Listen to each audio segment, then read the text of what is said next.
Praise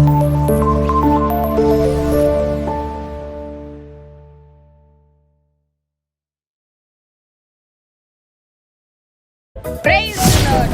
True Light International Ministries வழங்கும் வேதத்தின் வெளிச்சம் என்ற நிகழ்ச்சியின் மூலம் இயேசு கிறிஸ்துவின் நாமத்தில் உங்கள் அன்பின் வாழ்த்துக்கள்.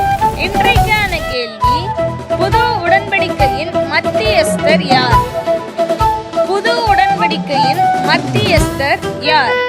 ஆப்ஷன் ஏ இயேசு, ஆப்ஷன் பி இம்மானுவேல், ஆப்ஷன் சி பரிசுத்த ஆவி. ஆப்ஷன் ஏ இயேசு, ஆப்ஷன் பி இம்மானுவேல், ஆப்ஷன் சி பரிசுத்த ஆவி. மறக்காம